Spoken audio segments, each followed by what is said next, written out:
सभी राष्ट्रवादी और सनातनी भाइयों को जय श्री राम। दोस्तों, आज हम बात करेंगे कर्नाटका के बारे में। कर्नाटका की सरकार ने बजट पेश किया दोस्तों 2025 का, और ये टोटल बजट जो है वो है 4.09 लाख करोड़ का। 4 लाख करोड़ का ये बजट है दोस्तों। पिछला बजट जो इनका था वो था 3.71 लाख करोड़ का। हालांकि इस पूरे बजट में जैसे हर राज्य की सरकारें करती हैं दोस्तों, इंफ्रास्ट्रक्चर से लेके एग्रीकल्चरल से लेके हेल्थ इंफ्रा, हॉस्पिटल्स, मेट्रोज, सब कुछ इसमें जितने भी पॉइंट्स होते हैं दोस्तों, उन सब में बजट में बढ़ोतरी की है। और कुछ मुद्दे ऐसे हैं दोस्तों जिसको लेके जबरदस्त सियासत गर्मा चुकी है। ये जो 2025 का कांग्रेस की सरकार ने कर्नाटका में बजट पेश किया है, इसमें पूरी तरह से मुस्लिम तुष्टीकरण दिखती है दोस्तों। जो अपीजमेंट पॉलिटिक्स वोट बैंक के लिए करती आई है कई सालों से कांग्रेस, वही इस बार इन्होंने किया है। और इसके क्या मायने हैं इसकी हम चर्चा करेंगे, लेकिन क्या इन लोगों ने इस बजट में एलोकेट किया है मुसलमानों के लिए, उसकी हम चर्चा कर लेते हैं दोस्तों। हालांकि इन लोगों ने स्पेशल कैटेगरी में दोस्तों इन मुस्लिमों के लिए अलग से एलोकेट किया है 150 करोड़ रुपए। वकफ की जो प्रोटेक्शन है, वकफ प्रोटेक्शन के लिए 150 करोड़ रुपए, 1000 करोड़ रुपए माइनॉरिटी डेवलपमेंट प्रोग्राम। सोचिए, 1000 करोड़ रुपए माइनॉरिटी डेवलपमेंट प्रोग्राम के नाम पे इन लोगों को दिए जा रहे हैं मुसलमानों के लिए। सैलरी इमामों की जो सैलरी होती है ना, वो बढ़ा के उसको 6000 रुपए कर दिए गए हैं प्रति माह। पहले जो सैलरी मिलती थी उससे बढ़ा के उसको सीधा 6000 रुपए कर दिए गए हैं प्रति मास। और सेल्फ डिफेंस, जो माइनॉरिटी गर्ल्स, जो मुस्लिम बच्चियां हैं, उन लोगों की जो सेल्फ डिफेंस होती है उसके लिए भी दोस्तों इन लोगों ने बजट स्पेशल एलोकेट किया है। साथ ही साथ में 100 करोड़ उर्दू मीडियम स्कूल के लिए, जितने भी कर्नाटका के अंदर में उर्दू मीडियम स्कूल्स हैं उनके लिए 100 करोड़ रुपए अलग से बजट में एलोकेट किए हैं। आप देखिए, इन लोगों को दिक्कत होती है, ये कांग्रेस की सरकार जहां भी जाती है ना, हमेशा डिवाइड करने की बात करती है। कर्नाटका में आए दिन हम देखते हैं हिंदी बोलने वाले या हिंदी भाषियों के खिलाफ जो वहां पे ये कांग्रेसी कार्यकर्ता जो गुंडाई करते रहते हैं ना, या कांग्रेस की सरकार वहां पे, उनको हिंदी से प्रॉब्लम है, एक भाषा से ये डर चुके हैं दोस्तों। जबकि इनको इनकी ही लैंग्वेज में बनी हुई मूवी को डब करके यहां पे भेजने में कोई शर्म नहीं आती। और लैंग्वेज एक माध्यम होता है कम्युनिकेशन का, ये एक बैरियर नहीं होना चाहिए। ये कांग्रेस की सरकार अच्छे से जानते हुए भी खुद इसको पॉलिटिसाइज कर रही है। साउथ वर्सेस नॉर्थ करने की पूरी कोशिश करती आई है आज तक। लेकिन इन्होंने 100 करोड़ रुपए उर्दू मीडियम स्कूल के लिए एलोकेट किए हैं। तो आप इनकी हिपोक्रेसी देखिए। बढ़िया है, आपने किया है, आपको लगता है मुसलमानों को वहां पे डेवलपमेंट की जरूरत है, आप लोगों ने किया है। आपको लगता है कि मुसलमानों के वोट पाने के लिए हमको ये करना जरूरी है, तो आपने किया है। लेकिन आप वहीं पे हिपोक्रेट बन के दूसरे जिनको हक है, SC, ST, OBC, इन लोगों का भी हक आपने मारा है। जनरल कैटेगरी क्या खाली गन्ना चूसे वहां पे टैक्स जनरेट कर करके आपकी सरकार को देते रहे? ये सवाल सोशल मीडिया में लोग पूछ रहे हैं कि जनरल कैटेगरी के बारे में कौन सोचेगा। एनीवे, फिर दोस्तों professional fee of only minority student reimbursed up to 50%। मतलब कहीं भी आपको प्रोफेशनल कुछ भी सीखना हो, कहीं प्रोग्राम में आपको पार्टिसिपेट करना हो, तो 50% तक आपको डिस्काउंट मिल जाएगा, up to 50% from the government if you are a minority. Minority मतलब मोस्टली मुस्लिम्स है। क्यों ये है, इसकी हम बात 2 मिनट बात करते हैं दोस्तों। Multipurpose hall for minority in each taluka worth 50 lakh. हर एक तालुका में मल्टीपर्पस हॉल बनाए जाएंगे माइनॉरिटीज के लिए। वाह! और बाकी लोगों के लिए क्या? सिर्फ यही नहीं, और देखिए 4% रिजर्वेशन फॉर मुस्लिम कॉन्ट्रैक्टर्स। सोचिए, अंडर कैटेगरी 2B मतलब फ्लाईओवर भी बनेंगे ना, उसमें भी अब आरक्षण, मुसलमानों को 4% आरक्षण, उसमें भी। भाई ये तो सुप्रीम कोर्ट ने ही खारिज कर दिया और फिर से ये कोर्ट में जाने वाला है और ये कैंसिल होने वाला, आप देख लीजिएगा, जाएगी इसमें बीजेपी सरकार, क्योंकि आप धर्म के नाम पे आरक्षण नहीं दे सकते। बाबा भीमराव अंबेडकर जी ने सिंपलीफाई करके ये पहले ही बता दिया था, कॉन्स्टिट्यूशन जब बना रहे थे, धर्म के आधार पे कभी भी भारतवर्ष के अंदर में 1 फुटी कौड़ी 1% आरक्षण किसी को नहीं दिया जा सकता, एक आरक्षण नहीं। ये जो 4% आरक्षण जो स्पेशल बनवा के इन लोगों ने कोशिश की है ना मुसलमानों को देने की, ये से SC STO का हक खाया जा रहा है, SC ST और OBC का, उनका खा के 4% इनको दे रहे हैं धर्म के नाम पे। सोचिए आप, जो कि बाय लॉ इलीगल है, इन लोगों ने बजट में उसको भी एलोकेट कर दिया है।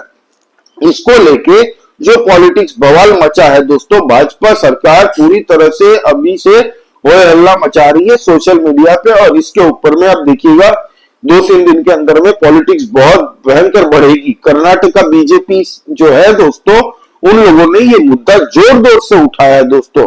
भाजपा के जो IT हैंडल करते, मैनेज करते हैं अमित मालविया जी, उन्होंने भी एक्स प्लेटफॉर्म पे पूरी तरह से पोस्ट किया, आप ये सब देखिए। फिर इनके जो स्पोक्स पर्सन है Pradeep Bhandari ji as a spokesperson Bhajpa सरकार की क्या इसमें बात है, भाजपा क्या कहना चाह रही है, वो बात रखते हैं, भाजपा के प्रवक्ता हैं इसलिए, तो भाजपा को रिप्रेजेंट करते हुए as a spokesperson Pradeep Bhandari ने भी कुछ कहा है, आप पहले उनकी ये बात सुनिए। कांग्रेस पार्टी ने कर्नाटका के अंदर मॉडर्न मुस्लिम लीग बजट पास किया है। इमामों की सैलरी को बढ़ाया गया है। वक्फ के लिए 100 करोड़ से ज्यादा रुपए दिए गए हैं। कल ही कांग्रेस पार्टी ने हुबली राइटर्स का केस वापस लिया था। कर्नाटक की कांग्रेस सरकार एक मुस्लिम लीग वाली सरकार है और कांग्रेस पार्टी मॉडर्न मुस्लिम लीग है, जहां पे किसानों की जमीन को हड़प कर वक्फ को दिया जाता है। एक ऐसा बजट पास किया जाता है जिसमें सिर्फ और सिर्फ एक समुदाय का तुष्टीकरण दिखता है। इसीलिए ये सनातन को बांटने की बात करते हैं और अपने वोट बैंक को एकजुट करने की बात करते हैं। The budget of the Karnataka Congress is the modern Muslim league budget. देखा आपने, तो ये कहा है भाजपा दोस्तों, इसको देखिएगा, कल तक ये मुद्दा गर्म पकड़ लेगा, कल तक ये मुद्दा और गर्म पकड़ेगा। ऑलरेडी ये पकड़ चुका है पूरे कर्नाटका के अंदर में। कर्नाटका के लोग जब एक्स प्लेटफॉर्म पे ये अपना व्यू दे रहे हैं, तो वो बोल रहे हैं हम लोग क्या यहाँ पे खाली टैक्स जनरेट करने के लिए बैठे हैं, तुष्टीकरण, ये लोग पूरी तरह से अपीजमेंट कर रहे हैं मुसलमानों को, अपना वोट बैंक, ताकि इनका न छीने। हालांकि वहां पे कर्नाटका के अंदर में कांग्रेस एकमात्र पार्टी है उनके लिए, मुसलमानों के लिए, जिनको वो धड़ल्ले से वोट दे सकते हैं। बाकी की पार्टी के साथ नहीं जाएंगे, भाजपा जेडीएस साथ में है वहां पे, आपको पता है HD कुमारस्वामी और भाजपा की पार्टी वहां पे यूनाइटेड है। अब दोस्तों इसमें कांग्रेस का फायदा क्या है, इससे नुकसान किसको है? इससे बीजेपी को मुझे नहीं लगता कुछ नुकसान है। बीजेपी को 0% नुकसान होगा, इससे कोई नुकसान नहीं होगा, ना ही जेडीएस को होगा वहां पे। क्यों?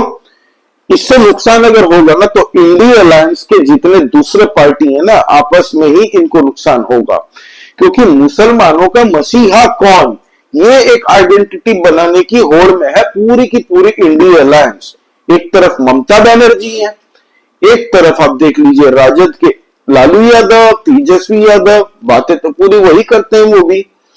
फिर हेमंत सोरेन, आपको पता ही है वहां पे क्या हाल है, पूरे झारखंड के अंदर में बंटाधार कर दिया पूरे इलीगल बांग्लादेशियों ने झारखंड का।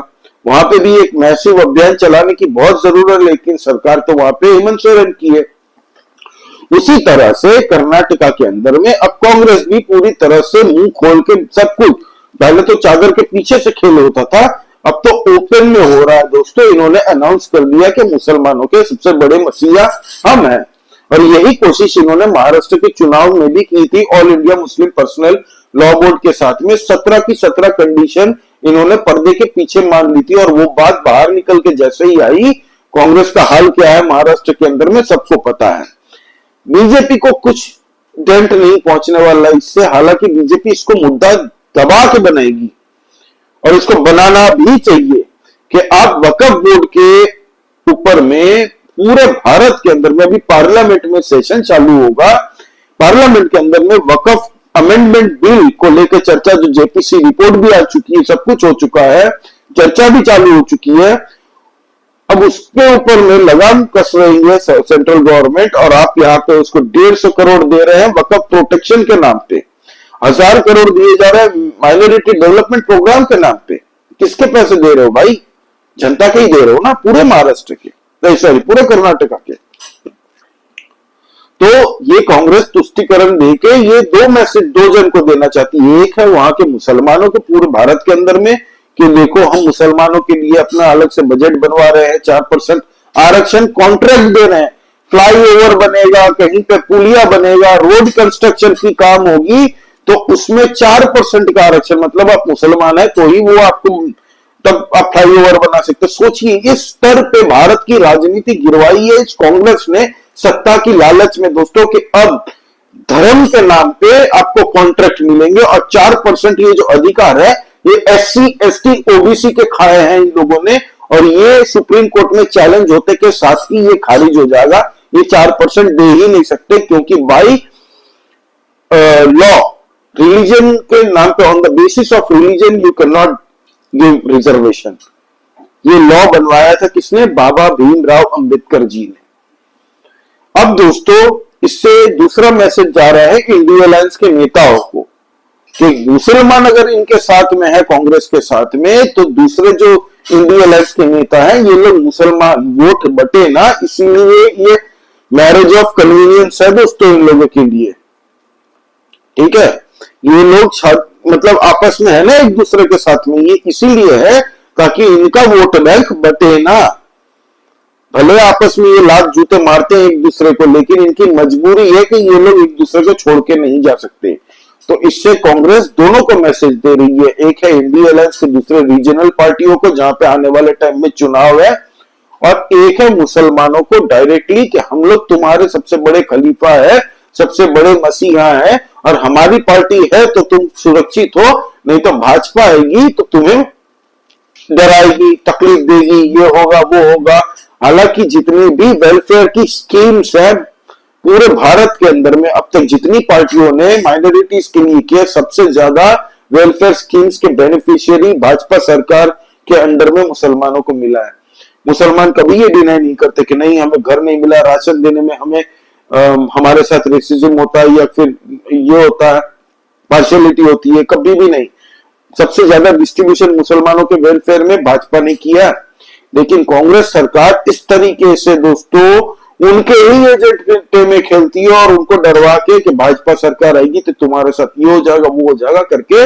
एनीवे ये उनकी राजनीति और भारत के अंदर में ये राजनीति पहले से ही चली आ रही है, फाड़ जो बनाएगा उसका ही फायदा होगा।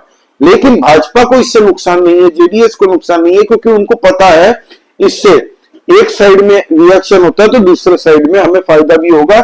जितने भी वहां पे सनातनी है, सिख है, क्रिश्चियंस है, ये लोग ऑटोमेटिकली जो लोग वोट नहीं भी देते थे ना भाजपा को, वो भी इस बार घोषित होंगे कि भाजपा को ही हम वोट देंगे। कांग्रेस तो एक तरफा एक ही पार्टी को, एक ही धर्म को खाली देख रही है, और यही होने वाला है आने वाले जितने भी राज्यों में इलेक्शन है।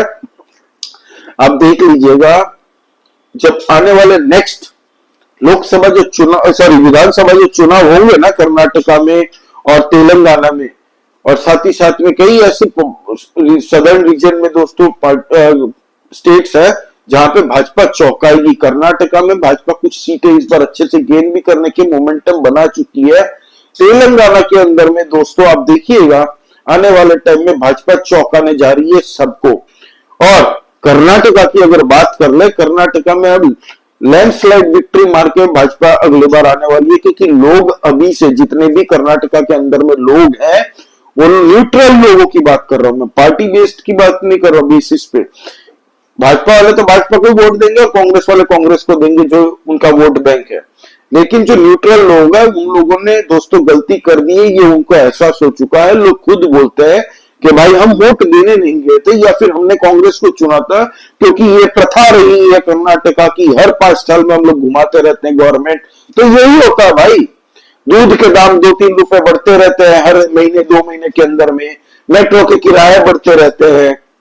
हालांकि कुछ ऐसी वेलफेयर स्कीम्स है जिसकी तारीफ करनी चाहिए कि कर्नाटका के अंदर में जैसे उन लोगों ने कहा कि हेल्थ की हम अच्छी हॉस्पिटल्स बनाएंगे, एक्सपैंड करेंगे, बढ़ाएंगे, फिर हम लोग एग्रीकल्चर में किसानों के लिए थोड़ी और मदद करने की पूरी कोशिश करेंगे, जितनी भी एडवांस टेक्नोलॉजी के साथ में हम इंटीग्रेट कर सकते हैं वो सब करेंगे। वो सब तो हर सरकार करती है भाई, लेकिन ये जो अपीजमेंट पॉलिटिक्स की है ना इस बार कर्नाटक पॉलिटिक्स, इस बात को लेके ही है कि बैंगलोर के अंदर में बहुत बड़ा हज हाउस है, आपको पता होगा जो लोग बैंगलोर गए हैं।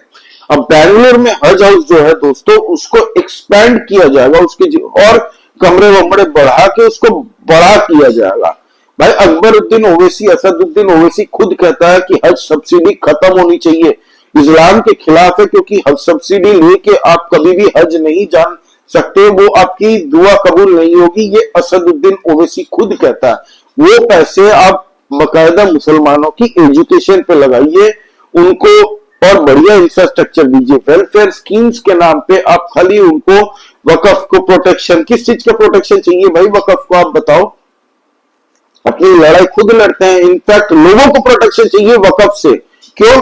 अगर वकफ किसी की जमीन पे हाथ रख लेता है तो उस बंदे को सुप्रीम कोर्ट ना वो जा सकता है ना वो हाई कोर्ट जा सकता है, उसको जाना पड़ेगा वकफ के अपने ही जज, जहां पे उनके ही वकील होंगे। और एक बार उन्होंने कह दिया कि नहीं अब से ये जमीन वकफ की है तो वो जमीन कोई नहीं छोड़वा सकता पूरे भारत के अंदर में। ये लॉ बनाने वाला भी कांग्रेस की सरकार थी, ये भी कोई नहीं भूलने वाला। और ये जो मुद्दा बनवाया है दोस्तों, ये भाजपा पूरे भारतवर्ष में दबा के उठाएगा।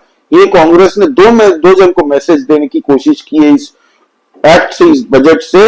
एक तो है मुसलमानों को डायरेक्ट कि हम तुम्हारे मसीहा है, हमने तुम्हारे लिए बजट किया है, हमसे बढ़िया देखभाल तुम लोगों की कोई नहीं करेगा। और दूसरा, ये पूरे जितने भी स्टेट में आने वाले टाइम में चुनाव है वहां की रीजनल पार्टियों को मैसेज है कि देखो हम पूरी तरह से 50% सीट हमें इज्जत से लड़ने दो, साथ में लड़ोगे तो छोटी टीम बन के लड़ना पड़ेगा क्योंकि कांग्रेस बड़ी पार्टी। आपको पता है ना अभी कुछ दिन पहले ही किसने तो बकवास की थी कांग्रेस के, कि कांग्रेस की बड़ी पप्पू यादव ने बिहार के टाइम में बोला था, अभी कुछ ही दिन पहले, 1 हफ्ते पहले, कि छोटा भाई बन के राजद रहेगा, कांग्रेस बड़ा भाई है। तो इनका तेवर अभी से चालू हो चुके हैं। हालांकि पप्पू यादव टके का भी नेता नहीं है, लेकिन कांग्रेस के ये तेवर पहले से रहे हैं कि तुम भले रीजनल पार्टी हो लेकिन हमसे दब के रहोगे। और ये मैसेज उनको पहुंचाने की कोशिश की है। भाजपा को वैसे भी ज्यादा वोट मिलते नहीं थे इन लोगों से, ये जो वोट बैंक पॉलिटिक्स करते हैं ना, ये सबको पता है। भाजपा गवर्नमेंट खुद बोलती है, भाजपा के कई नेता, हिमंत बिस्वा शर्मा ने तो असम के अंदर भी कह दिया है मुसलमानों को कि आप मुझे वोट मत दो, मुझे चाहिए भी नहीं, आप लोग देते भी नहीं हो, मुझे पता है। तो ये एक तरफा नहीं है। लेकिन ये जो पॉलिटिक्स धर्म के नाम पे होती है ना हमारे इंडिया में, यही एक कारण है। कांग्रेस एक तरफ में दूसरे पार्टियों को आरोप लगाती है कि तुम लोग धर्म की पॉलिटिक्स करते हो, और खुद करती है बजट बनाने टाइम, बजट अलॉकेट करती है उन लोगों को, स्पेशल प्रिविलेज मिलता है। प्रिविलेज क्यों भाई, सबके लिए करो ना, सबको दो ना। मुसलमानों को दे रहे हो तो इसमें गलत कुछ नहीं है, लेकिन बाकी सब क्या है वहां पे लारा लपा गाने के लिए बैठे हैं, उन लोगों को भी दो। वो लोग क्या डिजर्व नहीं करते?